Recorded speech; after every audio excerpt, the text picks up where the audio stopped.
बल्कि चोरों लुटेरों की फौज तैयार हो जाती है, गासिबों और डाकुओं की फौज तैयार हो जाती है। मेरे प्यारे साथियों, हम ये भी नहीं सोचते हैं कि लड़की वाला कितना गरीब है, उसने कहीं बैंक से लोन तो नहीं लिया है अपनी बेटी के हाथ पीले करने के लिए।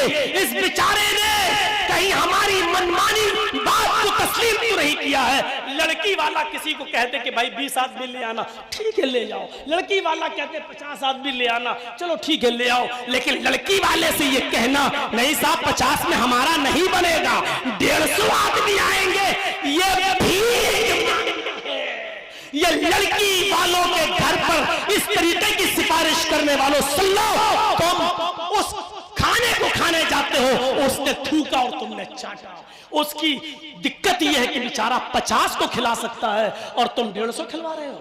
तुम कह रहे हो साहब 50 में तो कुछ नहीं होगा, मेरा 200 से कम में नहीं बनेगा। वो कह रहा मेरे पास 50 की ताकत है और तुम 200 मनवा रहे हो, यानी वो दावत दे नहीं रहा, तुम जबरदस्ती ले रहे हो।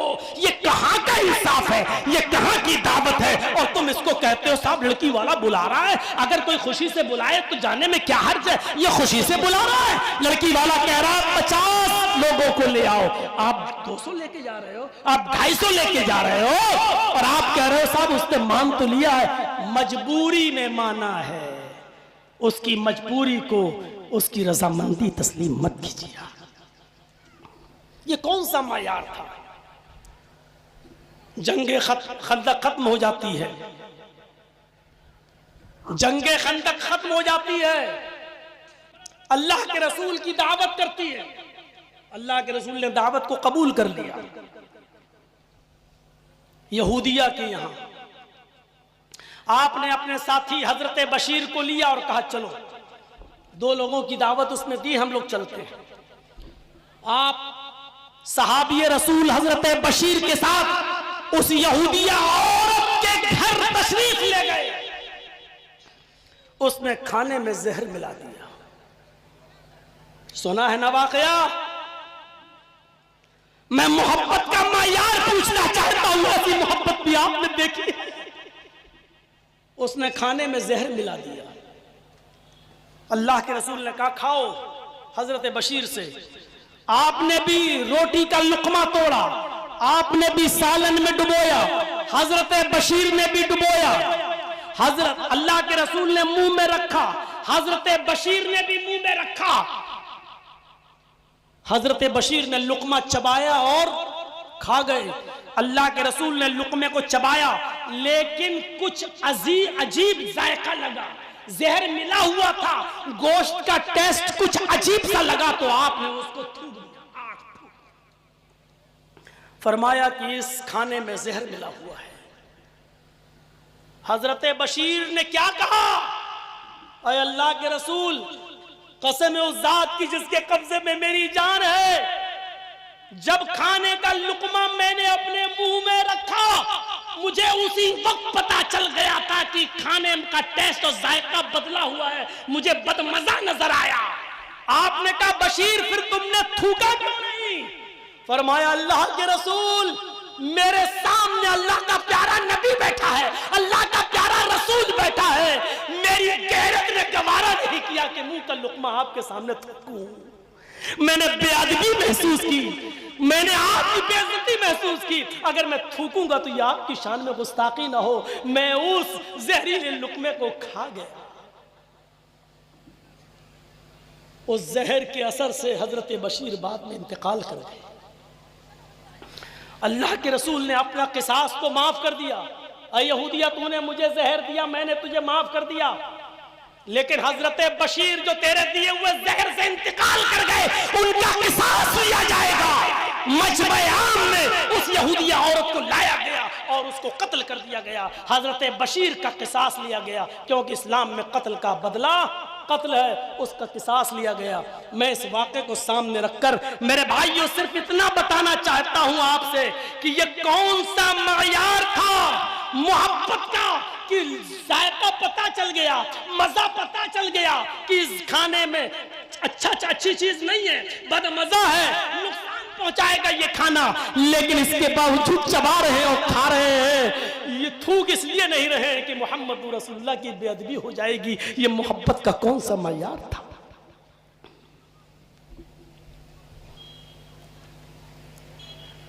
एक सहाबी, पूछो, ये उलमा बैठे हैं, पूछो, अल्लाह के रसूल ने एक सहाबी के हाथ में सोने की अंगूठी देखी, और मुस्लिम शरीफ की हदीस, एक सहाबी के हाथ में सोने की अंगूठी देखी, आपने देखा है? उठाओ मुस्लिम शरीफ किताबुल लिबास, आपने फरमाया इधर आओ, ये सोने की है। हाँ। आपने निकाला, फनज़अहू, आपने उसको निकाला, फतरहू, और आपने उस अंगूठी को जमीन पर फेंक दिया। और सुन लो, मोहब्बत रसूल का ये कौन सा मयार था? सोने की अंगूठी को सहाबी रसूल की उंगली से निकाल रहे हैं और उसको जमीन पर फेंक दिया, और कहा किसी मर्द के लिए जायज नहीं कि वो सोने की अंगूठी पहने। क्या कहा? किसी मर्द के लिए जायज नहीं कि वो सोने की अंगूठी पहने। इससे क्या नतीजा निकलता है? इससे नतीजा निकलता है कि औरतें सोने की अंगूठी पहन सकती हैं, मर्द के लिए जायज नहीं है।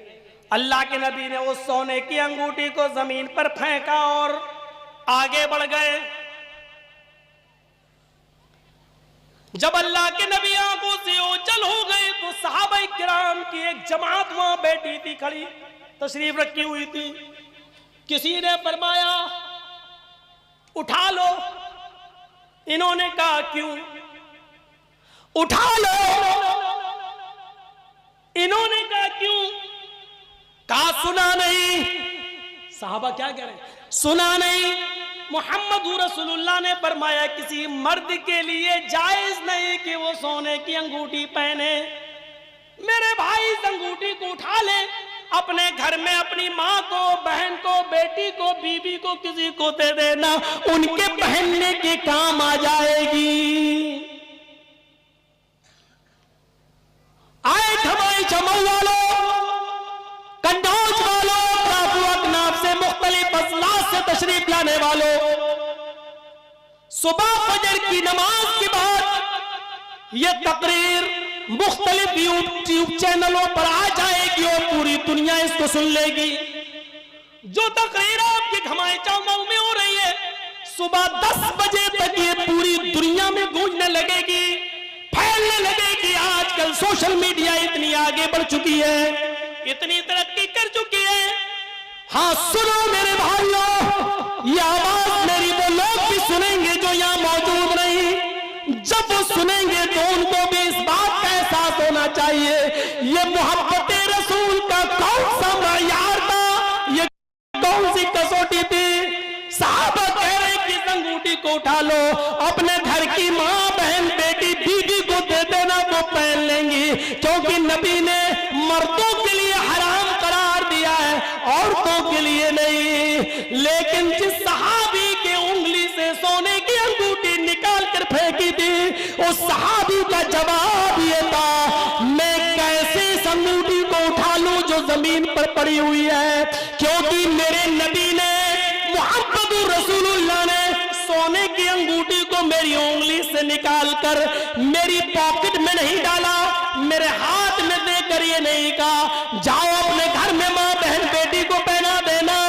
बल्कि मेरे नबी ने इस अंगूठी पर नफरत की नजर डाली है और मेरी उंगली से निकालकर जमीन पर फेंक दी है। मेरे नबी ने जिस नफरत भरी नजर से इस अंगूठी को देख लिया है, मैं उस अंगूठी को जमीन से उठाकर अपनी माँ को, अपनी बहन को, अपनी बेटी को और अपनी बीवी को पहनाना भी गवारा नहीं करूंगा। मेरे नबी ने उस अंगूठी पर नफरत की नजर डाली है, मैं उस अंगूठी को भी न उठाना गवारा नहीं करूंगा।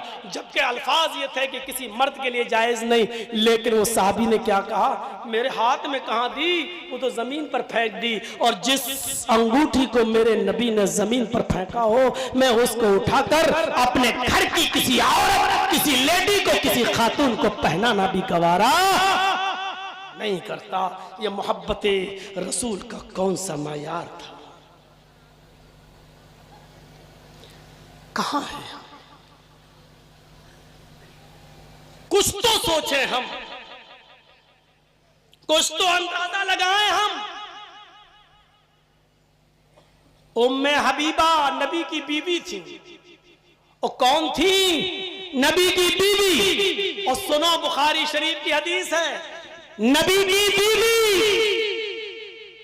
और इनके बाप का नाम क्या था? अबू सुफियान। बाद में इस्लाम लाए, पहले इस्लाम नहीं लाए थे, पहले कट्टर दुश्मन थे। ये वही अबू सुफियान थे जो 100 ऊंटों के लालच में नबी की गर्दन उड़ाने के लिए भी गए थे। सुराका इब्ने जाशम भी 100 ऊंटों के लालच में नबी अकरम की गर्दन को काटने के लिए गया था, उड़ाने के लिए गया था।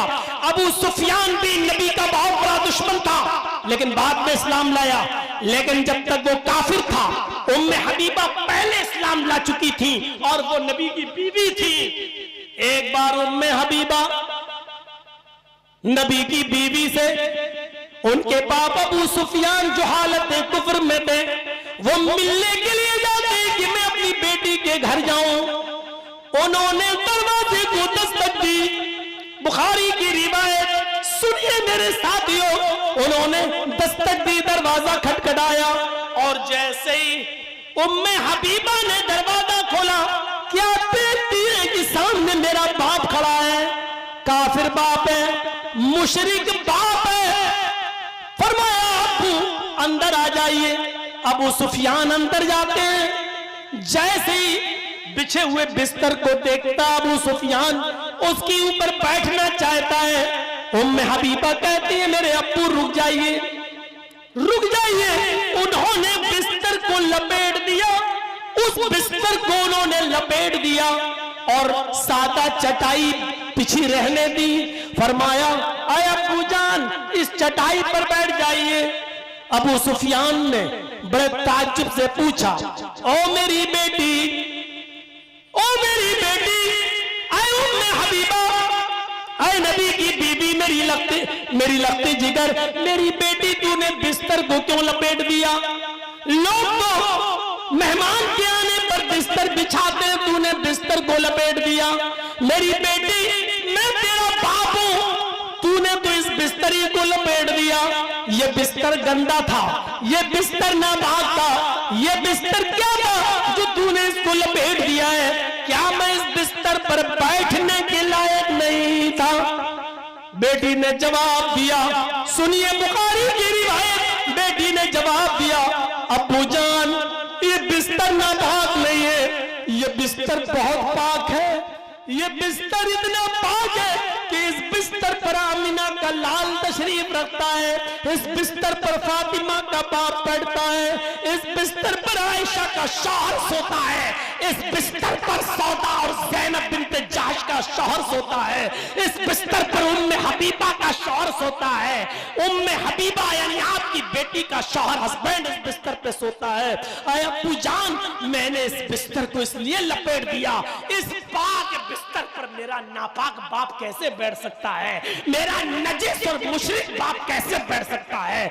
ये बिस्तर आपके बैठने के लायक नहीं था, क्योंकि इस बिस्तर पर अल्लाह का प्यारा हबीब आराम फरमाता है, यानी जनाबी मोहम्मद रसूलुल्लाह। एक बेटी का अपने मुशरिक बाप को ये जवाब। मेरे भाइयों, मोहब्बत रसूल का ये कौन सा मायार था, मोहब्बत रसूल का ये कौन सा पैमाना था, मोहब्बत रसूल का ये कौम है। और आज हम अपनी जिंदगियों में तलाश करके देखें कि हम कितनी मोहब्बत अल्लाह के रसूल या उनकी सुन्नतों से कर रहे हैं। हम अपने गरीबानों में झांकें और देखें और तलाश करें। मालूम है आपको, बड़ा दिलचस्प वाक़या सुनाने जा रहा हूं और सुनिएगा। अल्लाह के रसूल इस दुनिया से रुखसत हो चुके हैं। अबू बकर का जमाना आया, 2 साल खिलाफत की, अबू बकर भी इस दुनिया से रुखसत हो गए। उमर फारूक का जमाना आया, हजरत उमर फारूक रजी अल्लाह ताला अन्हु के दौर में बड़े बड़े मार्का, बड़ी बड़ी जंगें हुई, बहुत से इलाके फतह कर लिए गए, लेकिन बड़ा मुश्किल था किसरा को फतह करना। किसरा बादशाहों का लक़ब हुआ करता था उस जमाने में, तो उसको फतह करना बड़ा मुश्किल था उस बादशाह के इलाके को। कभी जंग होती थी, हारते थे, ये होता था। एक दिन ईरान के बादशाह का लक़ब किसरा हुआ करता था, तो ईरान के बादशाह ने खबर भेजी, आइए हम मुज़ाकरात के लिए तैयार हैं, लड़ाई लड़ने से कोई फायदा नहीं है, जंग लड़ने से कोई फायदा नहीं है। आजकल भी होता है, 2 मुल्कों के दरमियान जब तनाज़ा होता है तो पहले बातचीत के जरिए मसाइल हल किए जाते हैं। तो ईरान के बादशाह ने, किसरा ने एक पैगाम भेजा उमर फारूक के पास, अमीरुल मोमिनीन अपने कासिदों को भेजिए, अपने एलचियों को भेजिए, अपने दूत को भेजिए, आए हमसे बातचीत करें और बातचीत के जरिए मसाइल को हल कर लेते हैं। आइए देखते हैं। हजरत उमर फारूक ने 2 लोगों को बातचीत के लिए भेजा। 2 सहाबी रसूल बातचीत के लिए ईरान जा रहे हैं। सुनिएगा, बहुत दिलचस्प वाकया है। ये 2 एलची, ये 2 दूत बातचीत के लिए ईरान के बादशाह से, किसरा से बातचीत करने के लिए तशरीफ ले जा रहे हैं। एक का नाम है रुबी इब्न आमिर, एक का नाम है रुबी इब्न आमिर और एक का नाम है हुज़ैफा इब्न यमान। ये दोनों बड़े जलील कद्र सहाबी गुजरे हैं। इस वाक़े को सुन लीजिए। उसके बाद मैं जानता हूं कि 2:45 बजे तक बैठना और 2:30 बजे तक बैठना बड़ा मुश्किल है, लेकिन जाने वालों, मैंने तुम्हें कभी नहीं रोका। जो बैठे वो तो सुन ही रहे, लेकिन जो जाना चाहते हैं कि वो जाएं, लेकिन इस वाक़े को सुन ले और उसके बाद मेरी तरफ से पूरी इजाजत होगी। वो जाना चाहे तो चले जाएं, लेकिन इस वाक़े को सुन ले, ये हमारी तरफ से थोड़ी सी रिक्वेस्ट है आपसे। 2 सहाबी, एक का नाम है रुबी इब्न आमिर और एक का नाम है हुज़ैफा इब्न यमान। इन दोनों सहाबियों को हजरत उमर फारूक ने ईरान भेजा, जाओ और बातचीत करके आओ और सुनो, दबकर समझौता नहीं करना, अपनी शर्तों पर समझौता करना, उनकी शर्तों पर समझौता नहीं होगा। जाओ, बातचीत तो करना ही है, बातचीत करने के लिए बुलाया जा रहा है। आइए, बड़े बड़े साहूकारों की पतलूनें अब ढीली होंगी। सुन्नत रसूल पर देखते हैं कितना अमल हो रहा है आज हमारी सोसाइटी पर। ये दोनों सहाबियों का जूता हमारी पूरी जिंदगी में हमारे गाल पर पड़ता रहेगा और हमें एहसास दिलाता रहेगा कि सुन्नत पर अमल क्या होता है। और इन सहाबियों ने बादशाह के दरबार पर भी सुन्नत रसूल को झुकने नहीं दिया, सुन्नत रसूल का मजाक नहीं उड़ाने दिया। रुबी इब्न आमिर, हुज़ैफा इब्न यमान ईरान में दाखिल हो जाते हैं। आजकल की तरह गूगल मैप नहीं था कि नक्शा लगाया और चल दिए साहब, गाड़ी को दौड़ाया और पहुंच गई मंजिल मकसूद पर। आजकल की तरह लाइटें भी नहीं लगी हुई थी कुंतों में जल रहे हो और पहुंच जाएं अपनी मंजिल मकसूद पर। थपेड़े खाते हुए, गर्मी में झुलसते हुए, घोड़े गर्द गुबार चेहरे पर उड़ती हुई, इसी हाल में ईरान पहुंचते हैं। चूंकि बादशाह का ठिकाना पूछने में ज्यादा दिक्कत नहीं होती, किसी फेमस आदमी का ठिकाना पूछने में कोई दिक्कत नहीं होती। पूछते गए और पहुंच गए।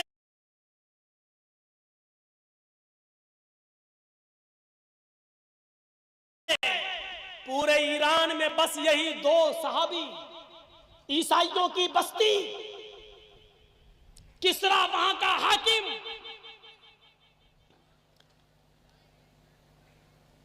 जैसे ही किसरा के दरबार में पहुंचते हैं, दरवाजे पर गार्ड खड़ा हुआ है, दरबारी खड़ा हुआ है। इन दोनों को अंदर जाने से रोकता है। कौन हो? इन दोनों ने जवाब दिया, मैं हजरत उमर फारूक का भेजा हुआ दूत हूं, एलची हूं, कासिद हूं। आपके बादशाह ने हमें मुज़ाकरात के लिए, बातचीत के लिए बुलाया है। हम बातचीत के जरिए मसाइल को हल करने आए हैं। कहता रुक जाओ, अंदर से खबर लेके आना पड़ेगा बादशाह से। गया और 2 कपड़े लेकर आया। कहने लगा कि हाँ, इजाजत तो मिल गई किसरा की तरफ से, लेकिन हमारे दरबार में दाखिल होने के कुछ उसूल हैं, कुछ ज़ाब्ते हैं। हमारे बादशाह से, किसरा से मिलने के लिए यहां का शाही लिबास पहनना पड़ता है। तुम अपने फटे पुराने कपड़े पहनकर किसरा के दरबार में दाखिल नहीं हो सकते। होता है, हॉस्पिटल की ड्रेस अलग होती है, ट्रेन में टीटी की ड्रेस अलग होती है, कोर्ट में वकीलों की ड्रेस अलग होती है। ऐसे ही बादशाह से मिलने के लिए, किसरा से मिलने के लिए किसरा ने भी अपनी एक ड्रेस बनाई थी कि जो भी हमसे मिलेगा तो हमारी मुतय्यन करदा ड्रेस पहनेगा, उस ड्रेस में ही वो हमसे मिल सकता है। होता हर जगह का उसूल।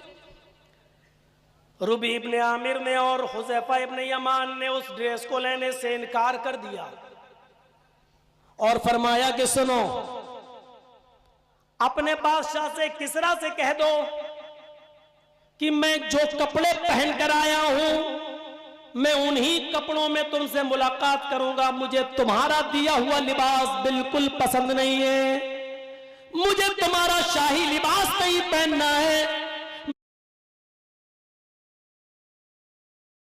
मैं वही लिबास पहनता हूं जो हमारे नबी जनाब मोहम्मद रसूलुल्लाह सल्लल्लाहु अलैहि वसल्लम ने मुतय्यन किया है, हमें बताया है। और हम अपने ड्रेस में, अपने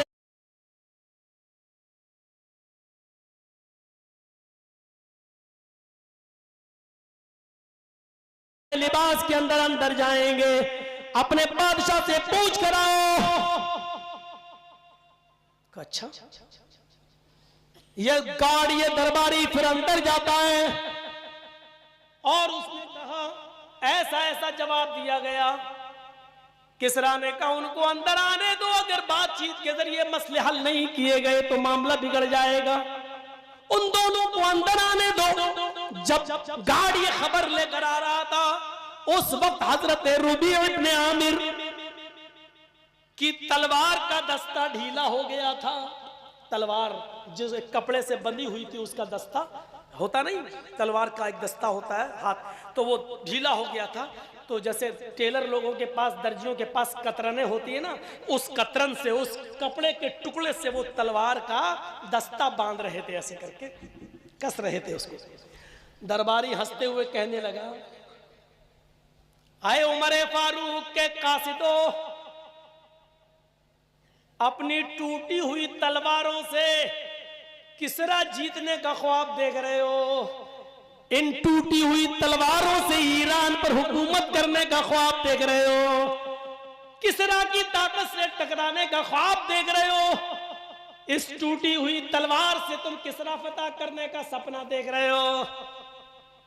रुबी इब्ने आमिर ने मुस्कुराते हुए उस दरबारी से कहा, अभी तुमने उमर फारूक के साथी मोहम्मद के दीवाने की तलवार देखी है, तलवार चलाने वाला कहां देखा है?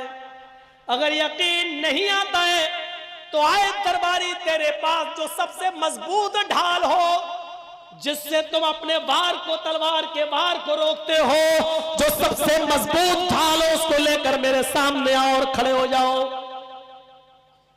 दरबारी ने कहा अच्छा रुक जाओ, मैं लेके आता हूं।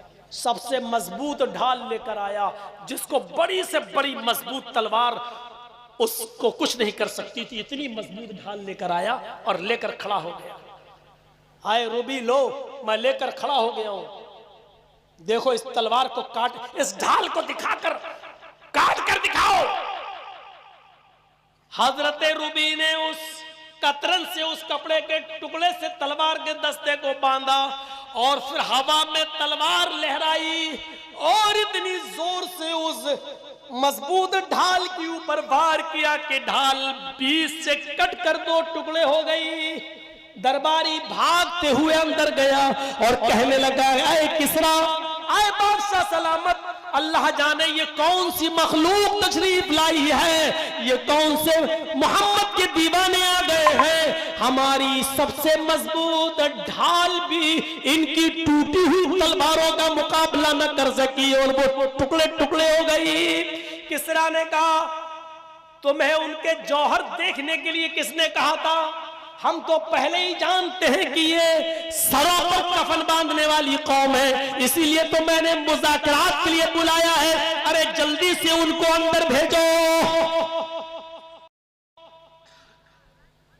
दरबारी आया और कहने लगा जाओ। कहते नहीं अरे बाबा जाओ यार, तुम अपने ही कपड़ों में जाओ।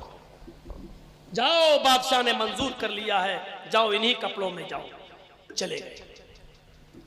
फटे पुराने कपड़े, गर्दो गुबार, कई दिनों का सफर घोड़े का। आजकल एसी ट्रेनों का और एसी 4 व्हीलर नहीं थी, घोड़े पर भी बैठ के सफर कर रहे हैं तो घोड़े के टापों से और ठोकरों से उड़ने वाली धूल कपड़ों पे आ रही है। बड़ा गंदा हाल, चेहरे पर मिट्टी लगी हुई।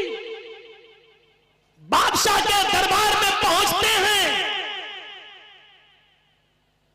कहा कि चलिए बातचीत करने से पहले खाना खा लिया जाए। कहा कि हाँ भूखे तो हैं, खा सकते हैं। हमारे नबी ने तो यहूदियों के यहां पर भी खाना खा लिया। मैं मांगूंगा नहीं तुमसे, लेकिन अगर खिलाओगे तो हमारी शरीयत इनकार भी नहीं करती है, हमें उसकी इजाजत देती है, क्योंकि दावत तुमने दी है, बुलाया तुमने है।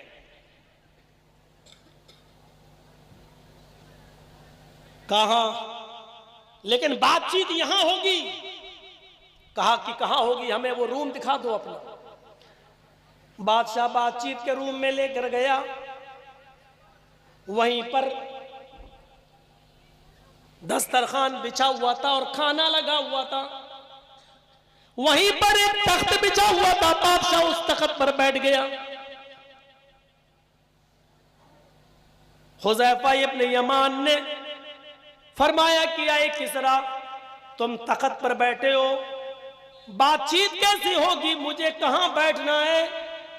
किसरा ने कहा, आए हुज़ैफा, हमारे दरबार में आने का एक उसूल है। मैं इस इलाके का बादशाह हूं, मैं किसरा हूं, हाकिम हूं। हाकिम तख्त पर बैठता है और मैं जिससे बात करता हूं वो मेरे सामने खड़े होकर गुफ्तगू करता है। तुम्हें मेरे सामने खड़ा होना पड़ेगा, मुझे इस तख्त पर बैठना है और तुम खड़े होकर मुझसे गुफ्तगू करोगे, क्योंकि मैं इस इलाके का बादशाह हूं। हुज़ैफा इब्न यमान ने फरमाया, आए किसरा, मुझे तुम्हारी ये शर्त मंजूर नहीं है। अगर तुम तख्त पर बैठते हो तो मैं भी तुम्हारे साथ तख्त पर बैठकर गुफ्तगू करूंगा। अगर तुम जमीन पर बैठोगे तो मैं भी तुम्हारे साथ जमीन पर बैठकर गुफ्तगू करूंगा। आपने बातचीत के लिए मुझे बुलाया है, तुम किसरा के बादशाह होगे, हमने तुम्हें किसरा का बादशाह माना ही नहीं है। हमें तो पूरा ईरान चाहिए, हमने तो तुम्हें किसरा का बादशाह माना ही नहीं है। बातचीत करना है, मुज़ाकरात के जरिए मसला हल करना है, तो फिर तुम जहां बैठोगे वहीं मैं बैठूंगा। तुम खड़े होकर गुफ्तगू करोगे तो मैं भी खड़े होकर गुफ्तगू करूंगा। बोलो तुम्हें मेरी शर्त मंजूर है या नहीं? किसरा चीख पड़ा, आए हुज़ैफा, ये क्या बात है कि तुम बेइज्जती पर बेइज्जती किए जा रहे हो? मेरे शाहाना लिबास को पहनने से इनकार कर दिया, मुझे सलामी भी नहीं दी। जो अंदर आता है वो मुझे सलामी देता है, तुम बिना सलामी के अंदर आए। तुमने मेरे दिया हुआ लिबास भी नहीं पहना, तुमने मेरा दिया हुआ लिबास भी नहीं पहना, बेइज्जती पे बेइज्जती किए जा रहे हो। और आप मुझे कहते हो कि मैं तुम्हारे बराबर तख्त पर बैठूंगा या तुम अपने साथ मुझे जमीन पर बिठाओगे? हुज़ैफा कहते हैं, रखो अपना खाना अपने पास, नहीं खाना है मुझे, मैं जा रहा हूं। अगर बातचीत होगी, मुज़ाकिरात होंगे तो इसी शर्त के ऊपर होंगे। अकेले 2 सहाबी, मुल्क भी गैरों का। अभी देखा था ना,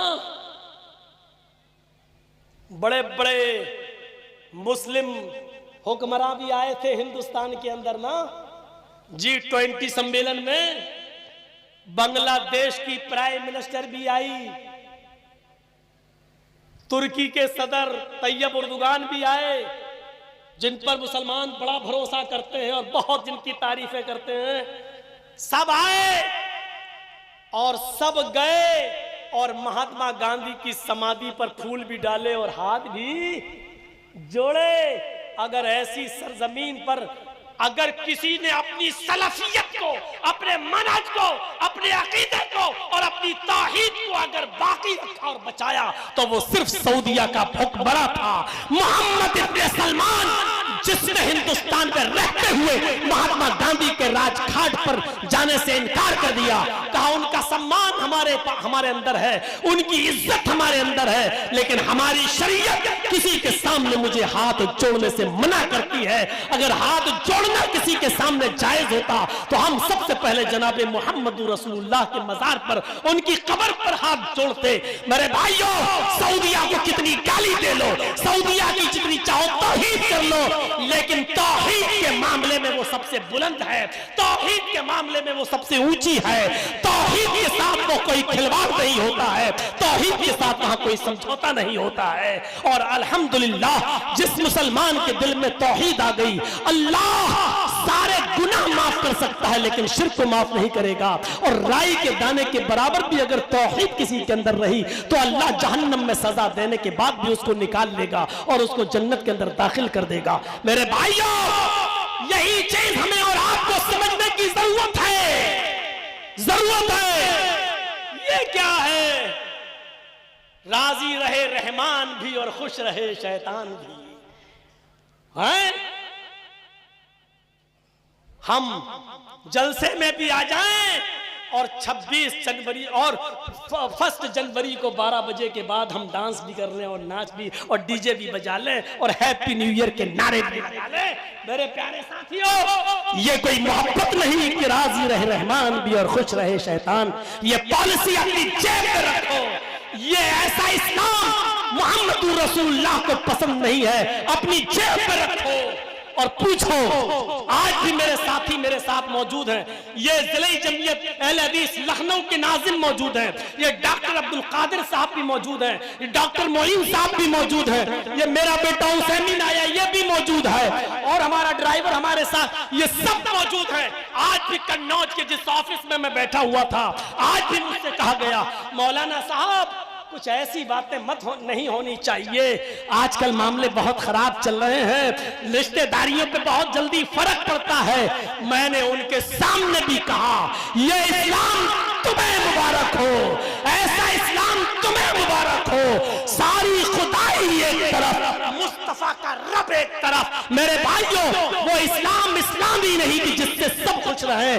तौहीद तो यह है कि खुदा हश्र में कह दे, ये बंदा दो आलम से खफा मेरे लिए था। मेरे भाइयों, यह है कि सारी दुनिया जिससे खफा हो और अल्लाह ये कहे कयामत के दिन, ये सारी दुनिया से लड़कर सिर्फ मुझे खुश करता था, सारी दुनिया इसकी दुश्मन थी लेकिन मैं इससे राजी हूं क्योंकि ये सारी दुनिया से मेरे लिए लड़ा है। यह तौहीद का दर्स है। ये भी खुश, वो भी खुश, रहमान भी खुश, रहीम भी खुश। ये इस्लाम तुम्हें मुबारक हो। हमारा ये इस्लाम नहीं है। इस्लाम में या तो मोहम्मद रसूलुल्लाह खुश होंगे या इब्लीस खुश होगा। मेरे भाइयों, अभी हमें और आपको पावर अथॉरिटी है, हम चाहें तो फातिमा के बाप को खुश करें या चाहें तो इब्लीस को खुश करें। ये इख्तियार हमें और आपको दिया है। इन्ना हदैनाहु नजदैन, इम्मा शाकिरन व इम्मा कफूरा। हमने दोनों रास्ते तुम्हें बता दिए हैं। इस रास्ते पे चल के या तो शुक्रगुजार बन जाओ या उस रास्ते पे चल के नाशुक्रे बन जाओ, नाशुक्रे हो जाओ। हमने दोनों रास्ते तुम्हें बता दिए हैं। हुज़ैफा इब्न यमान ने वही काम किया जो यहाँ सलमान मोहम्मद इब्न सलमान ने किया। कहा नहीं, अपना खाना अपनी जेब में रखो, नहीं खाना मैं जा रहा हूं, रुक जाओ। ठीक है, आओ तुम भी मेरे तख्त पे बैठ जाना, पहले खाना तो खा लो। शर्त मान ली, तौहीद के साथ समझौता नहीं। इस्लाम ईसाइयों के दरबार में आने के बाद झुकेगा नहीं। खाना खाया गया, अब सुनो, जमीन पर बिस्किट गिर जाए ना चिप्स गिर जाए ना, केक गिर जाए ना, बेटा क्या कर रहे हो, जमीन से मत उठाओ। गिर गया पड़ा रहे तो बेटा जमीन से मत उठाओ। और सुनो चौधरीओ, सुनो सरमायादारों, अल्लाह ने दौलत दी है तो उसकी कदर करो। रुबी इब्ने आमिर, हुज़ैफा इब्ने यमान दस्तरखान पर लगा हुआ खाना खा रहे हैं और बादशाह किसरा भी उनके सामने बैठा हुआ है। खाना खाते खाते हुज़ैफा इब्ने यमान से खाने का एक लुक़मा जमीन के ऊपर गिर गया। खाने का एक लुक़मा जमीन के ऊपर गिर गया। जमीन, अल्लाह के नबी सल्लल्लाहु अलैहि वसल्लम फरमाते हैं, सुनिए हदीस, अगर खाने का कोई लुक़मा जमीन के ऊपर गिर जाए तो उसको उठा लिया करो और उसको देख लिया करो।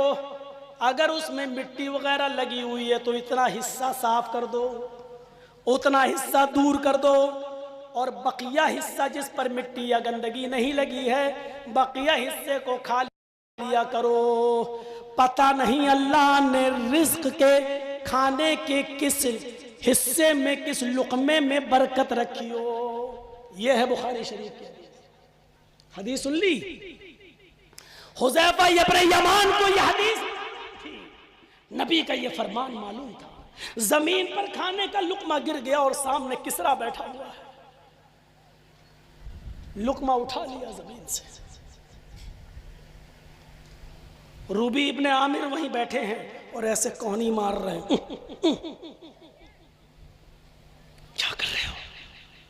होता ना जैसे हम लोगों को कोई यार दिलाऊं, खाने में मक्खी गिर जाए तो कोई डुबोने लगता है। हदीस यही है कि मक्खी गिर जाए तो उसको डुबो दो, क्योंकि मक्खी जब खाने में गिरती है तो एक पर डालती है, उसमें बीमारी होती है। अल्लाह के नबी ने फरमाया पूरी डुबो दो और मर जाने दो, क्योंकि उसके दूसरे पर में अल्लाह ने शिफा रखी है, वो शिफा उस बीमारी को खत्म कर देगी। ऐसा कोई करेगा? आज चाय गिर जाए, मक्खी गिर जाए तो उसको फेंक, दूसरी चाय आ रही, आप खुद नहीं पीने देंगे, मौलाना साहब मक्खी गिर गई, दूसरी आ रही है।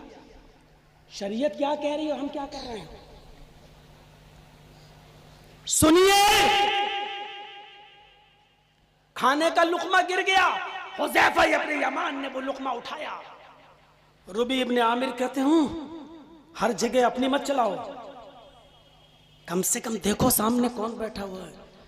हम किसी दूसरी महफिल में बैठे हैं, यहां के लोग जमीन पर पड़े हुए लुक़मे को फेंक देते हैं, खाते नहीं है। इशारों में बात की। हुज़ैफा इब्ने यमान ने हंसते हुए कहा और खा लिया।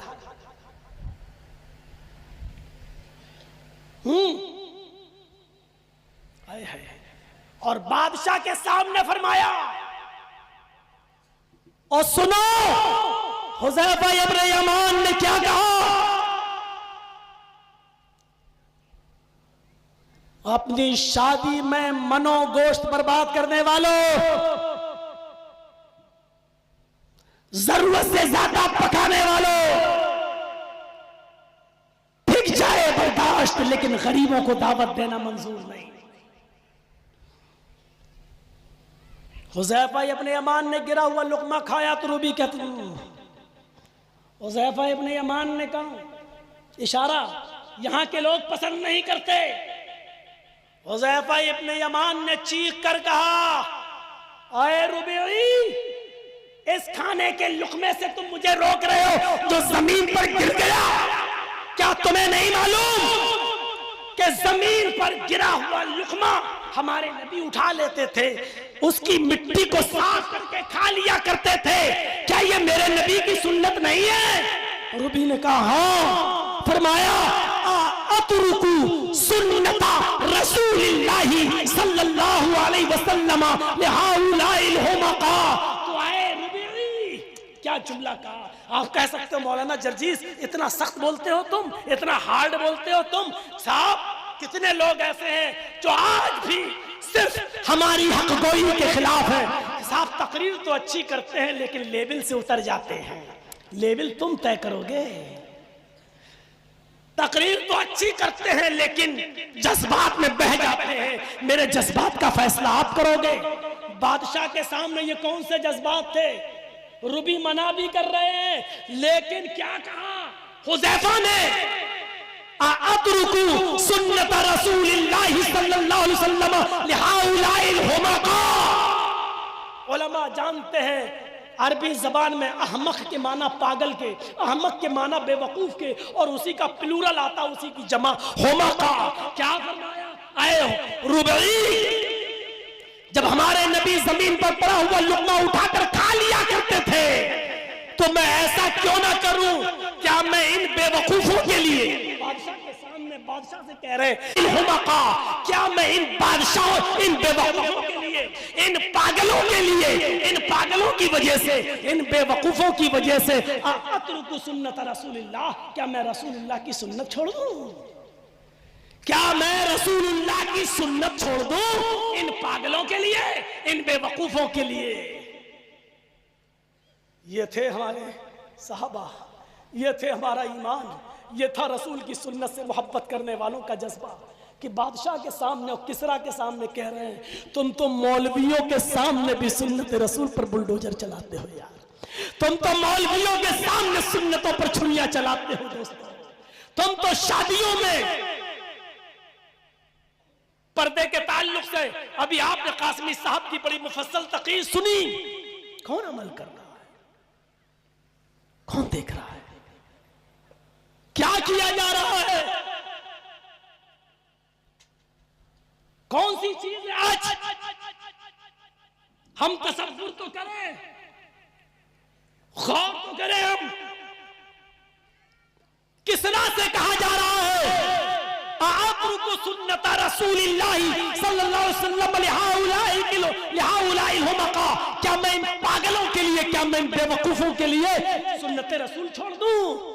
आप अपनी औलाद को जमीन पर गिरा हुआ लुकमा नहीं खिलाओगे, आप जमीन पर गिरा हुआ लुकमा खाना पसंद नहीं करेंगे, और सीधे एक ही जवाब देंगे, जर्जी साहब हम 21वीं सदी में जी रहे हैं, जमाना बहुत तरक्की कर चुका है।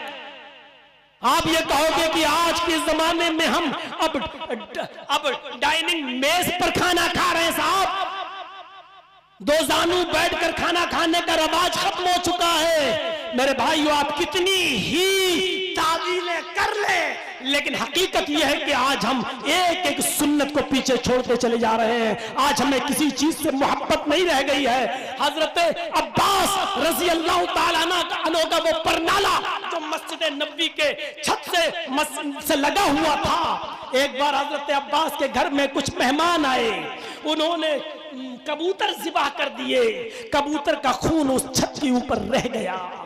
एक दिन बारिश हुई और कबूतर का खून उस कच्ची जमीन से उछल गया और परनाले से बहता हुआ मस्जिद नबवी में गिर गया। हजरत सहाबा किराम जो मस्जिद नबवी में नमाज पढ़ रहे थे, परनाला का पानी मस्जिद नबवी में गिर रहा था, और परनाले के पानी से खून, वो कबूतर का खून जो सनकर निकला, उस खून से कुछ सहाबा के कपड़े खराब हो जाते हैं। सहाबा ने शिकायत की, हजरत अब्बास नजरअंदाज कर देते हैं। हजरत उमर फारूक का दौरा हुआ मदीने में, लोगों ने हजरत उमर से शिकायत की कि इस परनाले से हमें तकलीफ है, इस परनाले से बरसात के दिनों में पानी टपकता है, और एक बार तो कबूतर का खून तक आया और मस्जिद नबवी में गिरा, जिससे नमाजियों के कपड़े खराब हो जाते हैं। आपने हजरत अब्बास को बुलवाया, हजरत उमर ने, लेकिन वो नहीं मिले। 1 2 3 दिन इंतजार किया, लेकिन वो नहीं आए। फरमाया कि मैंने अब्बास का कई दिन इंतजार किया, वो नहीं आ सके, परनाला तोड़ दो। हाकिम वक्त का हुक्म है, अमीरुल मोमिनीन का हुक्म है, परनाला तोड़ दिया गया। हजरत उमर दूसरे शहर में चले गए। मदीने की अदालत में गवर्नर थे, हाकिम थे उबई इब्न काब। हजरत अब्बास ने देखा मेरा परनाला तोड़ दिया, पूछा किसने? कहा साहबा ने। किसके हुक्म से? उमर फारूक के हुक्म से। हजरत उबई इब्न काब ने अमीरुल मोमिनीन के खिलाफ मुकदमा दायर कर दिया। हजरत अब्बास ने उबई इब्न काब की अदालत में नोटिस चाहता है। हजरत उमर को कोर्ट में हाजिर होना पड़ा, मदीने की अदालत में हाजिर होना पड़ा। हजरत अब्बास भी हाजिर होते हैं। हजरत उमर फारूक को इस कटघरे में और हजरत अब्बास को इस कटघरे में खड़ा किया जाता है। पूछा जाता है, हजरत उमर से कहा जाता है कि बताइए, कहा सुनिए मैं अमीरुल मोमिनीन उमर फारूक। आवाज आती है उबय इब्न काब की अदालत से, मैं यहाँ का हाकिम हूँ, जज हूँ, और इस अदालत में सब मुजरिम की हैसियत से आते हैं। आपकी जबान से अमीरुल मोमिनीन का जुमला अच्छा नहीं लग रहा है, आप इस जुमले को वापस लीजिए। अगर आपने अमीरुल मोमिनीन से खिताब किया तो फिर मैं फैसला नहीं कर पाऊंगा, मुझे ईमानदारी से फैसला करना है, इसलिए अमीरुल मोमिनीन नहीं, अभी आप एक मुजरिम की हैसियत से आए हो, क्योंकि आपके खिलाफ अब्बास ने मुकदमा दायर किया है, और अभी आप नहीं बोलेंगे, पहले मुद्दई बोलेगा जिसने मुकदमा दायर किया है। आए अब्बास बताओ क्या बात है। हजरत अब्बास ने कहा, हजरत उमर ने हमारे परनाले को बगैर इजाजत के तोड़वा दिया। कहा आए उमर अब तुम बोलो। हजरत उमर ने कहा मैंने इनका 3 दिन इंतजार किया, ये नहीं आए, तब तोड़ने का हुक्म दिया। इनके परनाले से सहाबा किराम जो मस्जिद में नमाज पढ़ने आते थे उनके कपड़े गंदे होते थे, छींटे पड़ती थी, नमाज में डिस्टर्ब होता था, इसलिए मैंने वो परनाला तोड़ दिया। आए अब्बास कुछ कहना चाहते हो? नहीं, जो बात थी वो मैंने कह दी। आए उमर कुछ और? नहीं, जो बात थी वो मैंने बता दी। थोड़ी देर के बाद उबय इब्न काब की अदालत से फैसला आता है, आए उमर ये फैसला तुम्हारे हक में किया जाता है, तुम अमीरुल मोमिनीन हो, इस इलाके के हाकिम हो, और इनके परनाले से सहाबा को तकलीफ होती थी नमाज पढ़ने में, परनाले का पानी और गंदगी इसी परनाले से मस्जिद में गिरती थी, इसलिए आपने परनाला तोड़ने का हुक्म दिया। इनके 3 दिन इंतजार करने के बाद ये नहीं आए तो आपने कोई गलत कदम नहीं उठाया, आपने बिल्कुल सही किया। दोनों लोग निकल गए, दोनों गले मिलते हैं। हजरत अब्बास ने खुलकर खुले दिल से हजरत उमर फारूक का स्वागत किया। हजरत उमर ने कहा मैंने तुम्हारा दिल दुखाने के लिए परनाला नहीं तोड़ा, मैंने इसलिए तोड़ा क्योंकि उसके पानी से सहाबा किराम के कपड़े खराब हो रहे थे। हजरत अब्बास ने कहा मुझे कोई एतराज नहीं, जज साहब का फैसला मैंने मान लिया, मुझे तकलीफ इस बात की नहीं कि मेरा परनाला तोड़ा गया, लेकिन अमीरुल मोमिनीन मुझे तकलीफ इस बात की है कि ये परनाला वो परनाला था, इस परनाले को इस जगह बनाने का हुक्म जनाब मोहम्मद रसूलुल्लाह ने दिया था, और मैं नबी का चचा हूं, मैं मोहम्मद रसूलुल्लाह का चचा हूं, और अल्लाह के रसूल ने मुझसे कहा था कि अब्बास इस जगह पर तुम परनाला बनाओ, मैंने नबी के हुक्म के मुताबिक यहाँ परनाला बनाया था, मुझे तकलीफ इस बात की नहीं कि वो परनाला तोड़ दिया गया, मुझे तकलीफ इस बात की है कि आपने उस परनाले को तोड़ा है जिस परनाले के बनाने का हुक्म जनाब मोहम्मद रसूलुल्लाह ने दिया था। हजरत उमर ने ये सुना तो वही आंखों में आंसू आ गए, रोने लगे, गिड़गिड़ाने लगे। उबय इब्न काब से कहते हैं अब आपने फैसला गलत सुना दिया है, उतरिए आप कुर्सी से। हजरत उमर उस कुर्सी पर बैठते हैं और कहते हैं कि अब सच्चा फैसला मैं सुनाता हूं, परनाला उसी जगह पर बनेगा जिस जगह से मैंने तुड़वाया है, और अब्बास मुझे सीढ़ी बनाएगा, मेरे कांधों पर सवार होगा, और वो अब्बास मेरे कांधे पर खड़े होकर उसी जगह परनाला बनाएगा जिस जगह से परनाला मैंने गिरवाया है, क्योंकि ये परनाला कोई मामूली परनाला नहीं था, ये वो परनाला था जिसको मोहम्मद रसूलुल्लाह ने बनवाया। उमर की क्या बचाव जो उस परनाले को गिरा सके, उसको तोड़ने का हुक्म दे सके। और फिर सारे जमाने ने देखा हजरत अब्बास हजरत उमर के कांधों पर सवार हुए और उसी जगह परनाला बनाया जिस जगह से तोड़वाया था। ये मोहब्बत का कौन सा मयार था, ये मोहब्बत का कौन सा पैमाना था। मेरे भाइयों, एक अंसारी नौजवान के मकान पर नबी की नजर पड़ी, फरमाया मकान तो बहुत अच्छा है, लेकिन मकान के ऊपर जो मस्जिद की तरह गुंबद बना दिया है वो ठीक नहीं है, वो गुंबद नहीं बनाना चाहिए, लोग इसके घर को मस्जिद समझकर घुसने लगेंगे और इसके घर की औरतों की बेपर्दगी होने लगेगी, इसको गुंबद नहीं बनाना चाहिए था। ये कहकर आप निकल गए। वो अंसारी नौजवान थोड़ी देर के बाद आया, मजदूरों ने बताया अल्लाह के नबी ने तुम्हारे मकान की तारीफ की। अल्हम्दुलिल्लाह, तुमने सुना? हाँ, लेकिन फरमाया कि इस मकान के ऊपर गुंबद नहीं बनाना चाहिए था। कहा क्यों?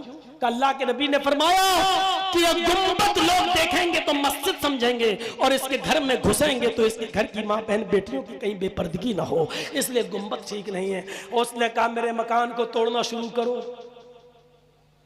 कहा क्या? पूरा बन चुका? कहा ऊपर से तोड़ो। पूरा मकान तोड़वा दिया। कहा आप ऐसा क्यों कर रहे हैं? सिर्फ ऊपर का गुंबद तोड़वा देते, मकान पूरा का पूरा बना रहने देते। उन्होंने कहा पूरा मकान तोड़ो। उस अंसारी नौजवान ने पूरा का पूरा मकान तोड़वा दिया। फरमाया पूरा का पूरा मलबा उठाकर कचड़े में फेंक दो। अब यहाँ जो ईंटें लग चुकी हैं वो ईंट दोबारा नहीं लगेगी। कहा क्यों? कहा फरमाया पता नहीं अल्लाह के नबी ने इस मकान से जब नजर नीचे डाली है तो पता नहीं नबी की नफरत भरी नजर मकान की किस ईंट के ऊपर पड़ी है, मुझे नहीं मालूम। अब वो ईंट ही इस मकान में बाकी नहीं रहेगी जो मेरे मकान के अंदर लगी हुई है। मैं पूरे के पूरे मलबे को फेंक देता हूँ, अब इस मकान को बनाने के लिए दूसरी ईंटें आएंगी। मेरे भाइयों पूरा का पूरा मकान तोड़वा दिया गया।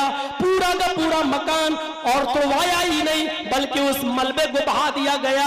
मेरे नबी की नफरत की नजर पता नहीं किस ईंट के ऊपर पड़ गई हो। ये मोहब्बत का कौन सा पैमाना था? ये मोहब्बत का कौन सा आइडियल था? ये मोहब्बत का कौन सा मायार था? मेरे प्यारे साथियों, हमें और आपको गौर करना चाहिए और सोचना चाहिए। फिर वही आयत आ जाइए, कुल इन काना आबाउकुम व अबनाउकुम व इख्वानुकुम व अज़वाजुकुम व अशीरतुकुम व अम्वालुन इक़्तरफ़्तुमूहा व तिजारतुन तख़शौना कसादहा व मसाकिन तर्ज़ौनहा फ़तरब्बसू हत्ता याति अल्लाहु बिअम्री। इन तमाम चीजों से ज्यादा अगर तुम्हें अल्लाह और उसके रसूल से ज्यादा मोहब्बत है तब तो ठीक है। अगर अल्लाह और उसके रसूल की मोहब्बत इन चीजों से कम हो गई और इनकी मोहब्बत ज्यादा हो गई तो इंतजार करो अल्लाह की तरफ से आ जाने वाले आजाब का, इंतजार करो अल्लाह की तरफ से आ जाने वाली मुसीबत का। हम अपने मुआशरे में और समाज में गौर करके देखें हम क्या खत्म करा पा रहे हैं। रसूल की ये मोहब्बत हमसे क्या तकाजा करती है?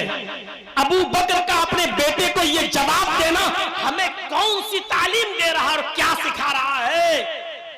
फजर की नमाज पढ़ने के लिए खुद चले जाओ, अस्सलातु खैरुम मिनन नौम की आवाज सुनकर खुद चले जाओ और तुम्हारा बेटा जो बिस्तर पे सो रहा है इसलिए नहीं जगाओ क्योंकि उसको सुबह 8 बजे स्कूल जाना है, जबकि उसकी उम्र 16, 17 और 18 साल की हो गई है। मेरे प्यारे साथियों, मोहब्बत जो अबू बकर की अपने बेटे को थी और जब टकरा गई अल्लाह और उसके रसूल की मोहब्बत से, बाप की मोहब्बत, तो बाप ने बेटे के सिलसिले में क्या जवाब दिया कि मैं मोहम्मद का दुश्मन समझ के तुझे कत्ल कर देता, मैं ये नहीं समझता कि ये मेरा बेटा है। अब तसव्वुर करो हम अपने आप को देखें कि हम कौन सी मोहब्बत का मयार पूरा कर रहे हैं और मोहब्बत के मयार पर हम कितना उतर रहे हैं। हम जरा गौर करें, सुलह हुदैबिया के मौके पर वो मंजर भी उठाएंगे। उर्वा सुलह हुदैबिया के मौके पर देखिए मोहब्बत, देखिए सुलह हुदैबिया के मौके पर जब सारी बातें तय हो गई, जब उर्वा मक्का लौट कर आता है, काफिरों से मिलता है, अपने काफिरों के सरदारों से क्या कहता है? आए काफिरीने मक्का, उर्वा का बयान सुनो। बुखारी शरीफ की रिवायत के मुताबिक उसने कहा है मक्के वालों, लात उज़्ज़ा की कसम, मनात की कसम, जिनकी वो इबादत करते थे, लात उज़्ज़ा और मनात की कसम, बदुस्वा यऊस यऊक नसर की कसम। आए मक्के वालों, जो इज्जत मैंने मोहम्मद के सहाबा को मोहम्मद रसूलुल्लाह की करते हुए देखा है वो मैंने किसी बादशाह की भी इज्जत नहीं देखी जो उसकी आवाम, उसकी पब्लिक करती हो। मैंने देखा हुदैबिया के मकाम पर उर्वा ने जो मंजर देखा वो मक्के के काफिरों, रईसों, सरदारों से बयान कर रहा है। कह रहा है कि आए मक्के के काफिरों, उर्वा ने कहा हमने अपनी आंखों से देखा है हुदैबिया के मकाम पर। आए मक्के वालों, मोहम्मद रसूलुल्लाह सल्लल्लाहु अलैहि वसल्लम अगर खखार भी दें, ऐसा होता ना, थूकना तो दूर,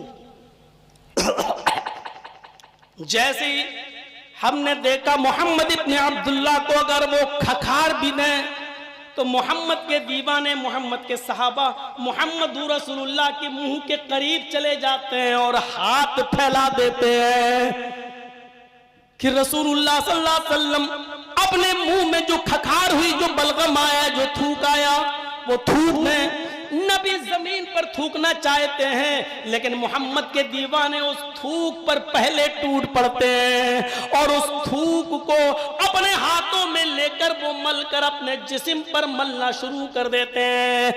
एरू गेरू किताब का वाकया नहीं है, XYZ का नहीं है, मौलवी जर्जीस मौलवी फला की लिखी हुई किताब का वाकया नहीं है, बुखारी शरीफ की हदीस का पसे मंजर में मैं आपको बतला रहा हूं कि मोहम्मद इब्ने अब्दुल्लाह खकारते थूकते हैं तो सहाबा उस थूक को हाथ पे ले लेते हैं, उसको अपने जिस्म पर मलते हैं और अपने कपड़ों पर, अपने बदन पर मलकर तबर्रुक हासिल करते हैं। मैंने मोहम्मद रसूलुल्लाह के दीवानों को देखा कि उनके जिस्म से टपकने वाले पसीने को वो अपनी शीशियों में भरते हैं और उसको अपने घरों के इत्र में मिलाते हैं।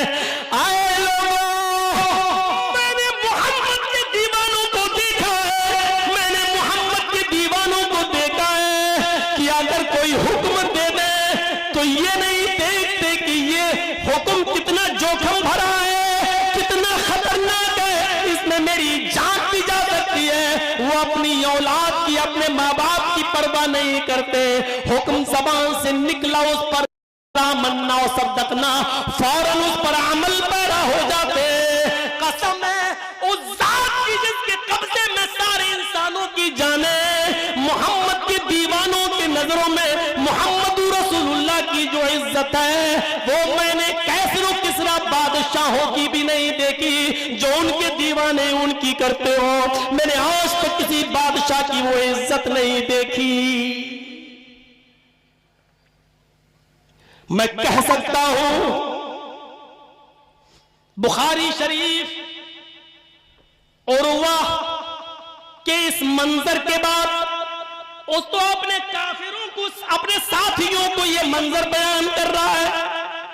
मैं ये कह सकता हूं बुखारी की इस रिवायत के मुताबिक उल्टा बिल्कुल कि हमने जितनी सुन्नतों की तौहीन मोहम्मद रसूलुल्लाह की हदीसों पर चलाए गए बुलडोजर, नबी की सुन्नतों का मर्डर, शादियों में, ब्याह में, रहन सहन में, उठने में, बैठने में, लेटने में, सोने में, जागने में, खाने में, पीने में, शादियों में, ब्याहों में, जितने आज हम अपनी जिंदगी में जो जिंदगी गुजार रहे हैं, अब जिंदगी के हर शोबे में जितनी सुन्नतों पर बुलडोजर हमने चलाए हैं और जितनी नबी की सुन्नतों की तौहीन हमने की है, हम मुसलमानों ने की है, मेरे भाइयों मैं डंके की चोट पर कह सकता हूं इतना सुन्नतों का मजाक काफिरों ने भी नहीं उड़ाया है, इतना सुन्नतों का मजाक यहूदी और ईसाइयों ने भी नहीं उड़ाया है जितना सुन्नतों का मजाक और जितना नबी अकरम सल्लल्लाहु अलैहि वसल्लम से की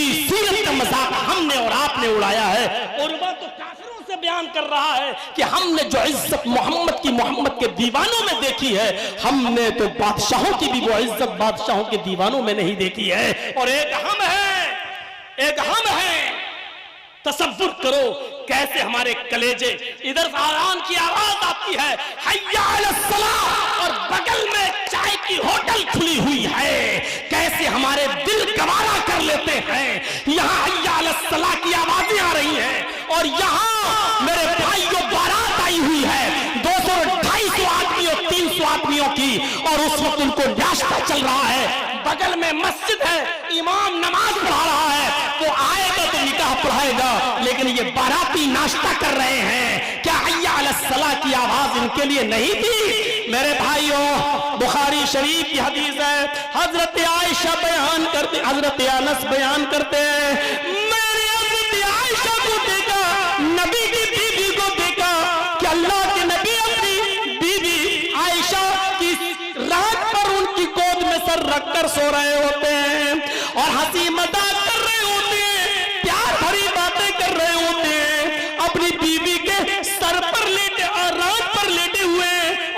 गुफ्तगू कर रहे होते हैं।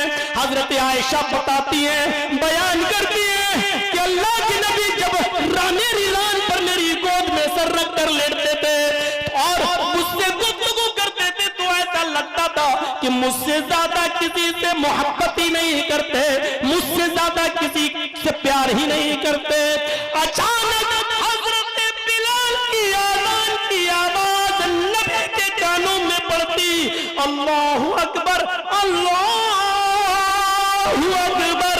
जैसे ही आवाज नबी के कानों में आती, हजरत आयशा बयान करती है, बुखारी की रिवायत है कि आज़ान का जुमला आते ही वो मुझे धक्का देते, वो मुझे गिरा देते, वो मुझे धुतकार देते, वो मुझे अपनी गोद से सर हटाकर हाथों से धक्का दे देते। मैं डिसबैलेंस हो जाती, मैं इधर से उधर हो जाती, कुएं की तरफ पड़ते, वुजू बनाते, फिर पूरे वुजू तक मेरी तरफ नजर उठा के नहीं देखते और सीधे हुजरे से निकलते मस्जिद नबी में दाखिल हो जाते। फिर ऐसा लगता जैसे मुझे कई महीनों से देखा नहीं, फिर ऐसा लगता जैसे मुझे जानते ही नहीं, फिर ऐसा लगता जैसे मुझे पहचानते ही नहीं। उर्वा के इन जुमलों के बाद हम अपने आप को कैसा महसूस कर रहे हैं? वो फख्र के साथ काफिरों को बता रहा है कि मोहम्मद के दीवाने मोहम्मद की इतनी इज्जत करते हैं। यानी वो ये बताना चाह रहा है कि कल अगर मोहम्मद रसूलुल्लाह अपने दीवानों से कह दें कि जाओ मक्के पर कब्जा कर लो, हमला कर दो, तो मोहम्मद के दीवाने अपनी जान नहीं देखेंगे, अपना माल नहीं देखेंगे, वो जोखिम नहीं देखेंगे, कूद पड़ेंगे और मक्के पर अटैक कर देंगे। वो ये बताना चाह रहा है कि मोहम्मद के दीवाने कभी अपनी जान की फिक्र नहीं करते। मोहम्मद रसूलुल्लाह सल्लल्लाहु अलैहि वसल्लम की जुबान से जो जुमला निकलता है उसी पर लब्बैक कह देते हैं। वो पीछे मुड़कर अपनी बीवियों को नहीं देखते, वो पीछे मुड़कर अपनी औलादों को नहीं देखते, वो अपने आबाओ अजदाद को नहीं देखते। और जो लौकी हम और आप खाते हैं ना, कहीं कद्दू कहते हैं, कहीं लौकी कहते हैं, हमारे यहां तो लौकी कहा जाता है उसको। घुड़सवारी सीख कर आया था बेटा, पढ़िए सीरत उमर अल शिबली नोमानी की।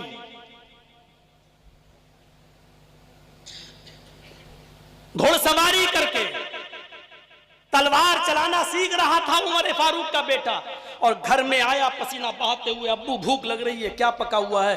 कहा बेटे रखा हुआ है, खा लो। ढक्कन हटाया, क्या देखता है? वही लौकी पकी हुई है। बेटे ने बस इतना कहा, उफ के लफ्ज है। ये भी कोई खाने वाली चीज है? पूरा नहीं कह पाया था, ये भी कोई खाने वाली? ऐसे अपने बाप को देखते हुए, ये भी कोई खाने वाली? बस इतना ही कह सका था। क्या देखता है कि हजरत उमर फारूक के हाथ तलवार की मियान पर हरकत कर रहे हैं। वो उमर कि जिनसे अल्लाह के रसूल ने भी कहा था कि उमर तलवार निकालने में जल्दी न किया करो, जब तुम मियान से तलवार निकालते हो तो मोहम्मद आसमान की पेशानी पे पसीना देख लेते। बेटे ने कहा नहीं मैं खा रहा, और पेट भर के खाना खाया। और जब लौकी पेट भर के खा लिया, अपनी औलाद की फरमाइशें पूरी करने वालों, अब तो ऑनलाइन आ जाता, बर्गर आ जाता, पिज्जा आ जाता, नहीं ये नहीं खाएंगे, ये भी कोई खाने वाली चीजें हैं? हजरत उमर ने तलवार की मियान पर हाथ हरकत करने लगे। बेटे ने कहा खा रहा, पूरा खाया। लेकिन इसके बाद हजरत उमर ने कहा बेटे खा लिया? कि हाँ। क्या है ये मालूम है? अद्दुब्बा, अरबी में लौकी को दुब्बा कहते हैं, अद्दुब्बा। का अच्छा, मैंने अपने नबी जनाबे मोहम्मद रसूलुल्लाह को इस लौकी के बारे में देखा है कि गोश्त में पड़ी होती थी, तो आप गोश्त की बोटियां छोड़कर पहले लौकी खाया करते थे। कन्नौज वाले हैं कि नहीं? सुने 2 बजे से लेकर शाम को 7 बजे तक रोका रखे आज वो हमें।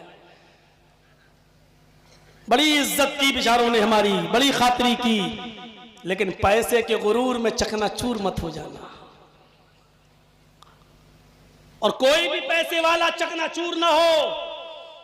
हजरत उमर फारूक के जुमले सुनो। कहा, बेटे मैंने अपने नबी को देखा गोश्त छोड़कर लौकी के, दुब्बा के, कद्दू के टुकड़े उठा उठा कर नबी अकरम सल्लल्लाहु अलैहि वसल्लम खा रहे हैं।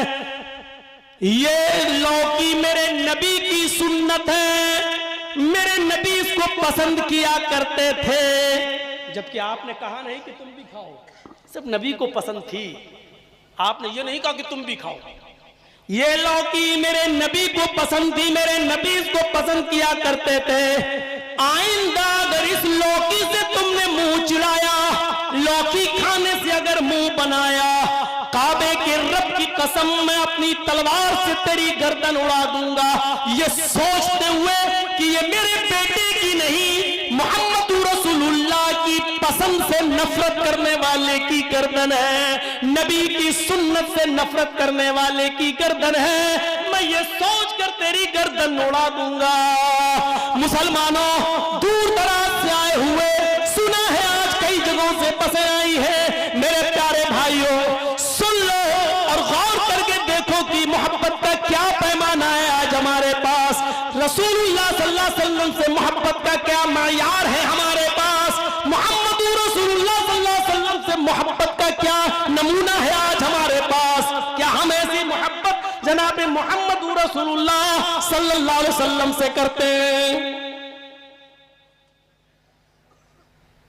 यहां तो गलत क्या है, मौलाना नहीं पसंद कर रहा है तो हम ये खिला देते हैं।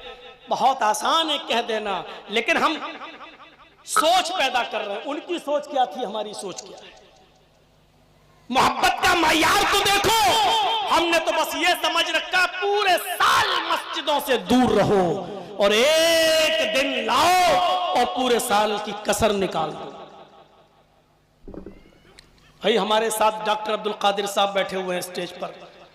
मैं रात में 11:30-12 बजे तक इनकी क्लिनिक पर बैठा हुआ था। ये खदरा में इनका घर है, क्लिनिक है, मैं इनके पास बैठा हुआ था। मैंने कहा चलो, कहने लगे आज तो 12 रबीउल अव्वल है। मैंने कहा थोड़ा सा वहां चल के चाय पी के आते हैं। नहीं जा पाए, पक्का पुल तक नहीं पहुंच पाए और वापस आना पड़ा, क्योंकि रास्ता इतना जाम था, इतना जम के मनाया जाता है और मर्दों से ज्यादा औरतों की भीड़। और राजधानी है, कैपिटल है लखनऊ, पर्दा नाम की कोई चीज नहीं। मेरे भाइयों, अंदाजा लगा सकते हैं मोहब्बत का मयार क्या है। एक सहाबी रसूल है, उनकी बीवी है, बच्चा उनकी बीवी के पेट में है। और सुनिए, कहते हैं अबू दाऊद की हदीस, अबू दाऊद की रिवायत, लीबनान, आय अल्लाह के रसूल, मेरी बीवी, उससे मेरे 2 बच्चे थे, मिसलुल्लुलुवैन, बिल्कुल मोतियों की तरह जगमगाते हुए बड़े खूबसूरत। लेकिन मेरी बीवी आए दिन आपको उल्टा सीधा बोलती रहती थी, आए दिन मेरी बीवी आपको उल्टा सीधा कहती रहती थी। एक दिन दस्तरखान लगा दिया, मैं आपके पीछे नमाज पढ़ने लगा, आप वाज़ो नसीहत करने लगे, मैं सुनने लगा। बच्चों को भूख लगी थी, मेरी बीवी ने कहा अब्बू को आ जाने दो। मेरे बेटे मेरे इंतजार में थे, मुझे घर आने में थोड़ी देर हो गई। जैसे ही मैं अपने घर पहुंचा, मेरी बीवी ने मुझे डांटते हुए कहा, कहां थे बच्चे, कब से भूखे मर रहे हैं और तुम मोहम्मद की बकवास सुनने में टाइम बर्बाद करते हो। तुम मोहम्मद की पास मोहम्मद रसूलुल्लाह ने कहा, उसने नाम लेकर कहा, और तुम मोहम्मद की फालतू बातें, फजूल बातें सुनते रहते हो। तुम्हें फुर्सत नहीं मिलती, अपने बेटों की फिक्र नहीं। अल्लाह के नबी उसने आपको बदज़बानी से बोला, आज मुझसे एक गलती हो गई। फरमाया क्या? कहा अल्लाह के नबी, ऊंट को नहर करने का खंजर पड़ा हुआ था। अबू दाऊद की रिवायत, आए अल्लाह के रसूल, ऊंट को नहर करने का, ऊंट को ज़िबा करने का खंजर पड़ा हुआ था। मेरी नजर उस खंजर की ऊपर पड़ी। मेरी बीवी हामिला थी, उसके पेट में बच्चा था। 2 बच्चे पहले ही से मेरी बीवी से पैदा हो चुके थे, बिल्कुल मोतियों की तरह। लेकिन उसने आपको उल्टा सीधा बोला। मैंने वो खंजर उठाया और मैंने वो पूरा का पूरा खंजर अपनी बीवी के पेट में मार दिया। आय अल्लाह के रसूल, मेरी बीवी का पेट फट गया। मेरी बीवी तड़प तड़प कर उसी जगह पर मर गई। आय अल्लाह के नबी, मैं मुजरिम हूं, मैंने जुर्म किया है। अगर इस पर कोई सजा इस्लामी शरीयत में बनती है तो मैं हाजिर हूं। मुझे सजा देना चाहे तो दे दे, मुझे सब कुछ मंजूर है। लेकिन अब आपके बारे में बदकलामी सुनना मुझे मंजूर नहीं। आपको कोई बुरा भला कहे तो ये सुनना मुझे मंजूर नहीं। अल्लाह के नबी फरमाते हैं, जाओ, अल्लाह के सिपाहियों से इंतकाम नहीं लिया जाता, क्योंकि ये कुरान का फैसला, ये हदीस का फैसला है। दुनिया में किसी को नाहक कत्ल नहीं किया जाएगा, लेकिन रसूलुल्लाह को गाली देने वाले, रसूलुल्लाह की शान में गुस्ताखी करने वाले की एक ही सजा इस्लाम के अंदर कि उसको इस दुनिया में रहने का हक नहीं है, उसको इस दुनिया में जिंदा रहने का अधिकार नहीं है। मेरे प्यारे साथियों, अल्लाह के नबी ने उस औरत से कोई इंतकाम नहीं लिया, उस औरत से कोई बदला नहीं लिया।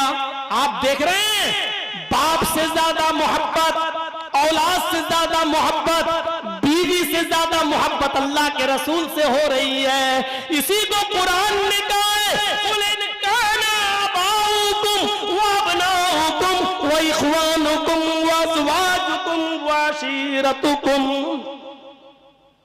अपने आबाओ अजदाद से ज्यादा, अपने बेटों से ज्यादा, अपने भाइयों से ज्यादा, अपनी बीवियों से ज्यादा, अपने खानदान से ज्यादा, अपने मालो दौलत से ज्यादा, अपनी तिजारत से ज्यादा, अपनी बिल्डिंग और महलों से ज्यादा अल्लाह और उसके रसूल से मोहब्बत करो।